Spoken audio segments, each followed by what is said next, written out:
La minute de l'éditorial avec le capitaine de frégate Cyril Serge Atonfac Guémo, chef de division de la communication. Commandant, 2 questions pour guider notre entretien cet après-midi. Tout d'abord, le double scrutin municipal et législatif se tient dans moins de 24 heures. Quelle importance revêt le fait de voter? Mon lieutenant, le dimanche 9 février 2020, le peuple camerounais est appelé aux urnes, la voie royale lui permettant de choisir ses plénipotentiaires dans les organes représentatifs que sont les municipalités ainsi que l'Assemblée nationale. À travers le suffrage universel direct, autrement dit à travers le système électoral dans lequel tous les citoyens jouissant de leurs droits civiques sont électeurs, il est permis de se déterminer en toute liberté pour la liste ou le candidat de son choix. En plus, le scrutin est secret. Ainsi, nul ne peut être contraint de révéler la nature de son vote. Le peuple camerounais étant le détenteur exclusif de la souveraineté nationale, le plus grand des pouvoirs qui puisse se concevoir, il est aisé de présumer de l'importance du vote du 9 février 2020. Celui-ci dessine notre avenir pour les prochaines décennies.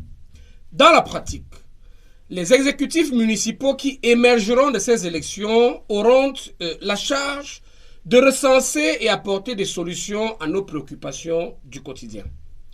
D'un autre côté, les députés sortis des urnes voteront des lois dont certaines auront des implications jusqu'au plan international. Agissant à des degrés divers, mais guidés par le même esprit, conseillers municipaux et députés œuvreront de concert au bien-être de tous les Camerounais. Des sons de cloche, cependant, opposés à l'irrésistible élan national, appellent au boycott de ce moment solennel. Ces mots d'ordre irresponsables, inciviques et antipatriotiques n'ont pour ambition que de démembrer nos institutions. Car que vaut un État sans institutions fortes et stables?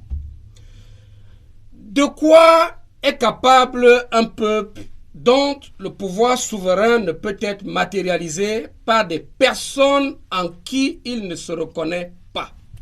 Ces messages démobilisateurs et perfides doivent être ignorés. Surtout, ne nous laissons pas dicter notre conduite par ceux-là qui n'ont de talent que la haine, la paresse, l'ingratitude et la critique stérile. C'est à nous, Camerounais, et à nous seuls qu'il revient de forger notre commun destin. C'est à nous, Camerounais, et à nous seuls qu'il revient de choisir et d'accréditer nos représentants. Ils seront à notre service et c'est à nous seuls qu'ils rendront compte. Commandant, quelle attitude doit adopter le militaire qui se rend au bureau de vote? Mon lieutenant, le militaire qui se rend dans un bureau de vote devrait se conformer aux recommandations des responsables du dit bureau.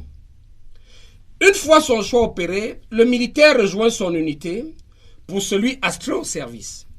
Le militaire jouissant d'un repos devra rejoindre son domicile tout en restant disponible en cas de sollicitation de sa hiérarchie. Le militaire se doit, en cette circonstance particulière, d'éviter les attroupements, les discussions à caractère partisan et rendre systématiquement compte aux autorités compétentes dans les plus brefs délais de tout incident constaté. Pour le militaire, l'exercice du droit de vote est à placer sur le même palier que l'exécution des missions opérationnelles. Pour conclure, à toutes et à tous, nous rappelons que voter, c'est jouir et surtout exercer nos droits et libertés. Voter, c'est assumer notre citoyenneté.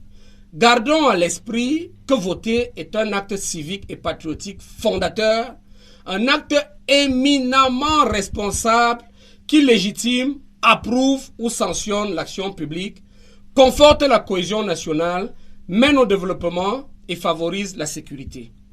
Ce qui est l'aspiration de chaque Camerounais. Alors, pour asseoir notre République, pour conforter notre souveraineté populaire, tous aux urnes le 9 février 2020, au nom de la patrie, à samedi prochain.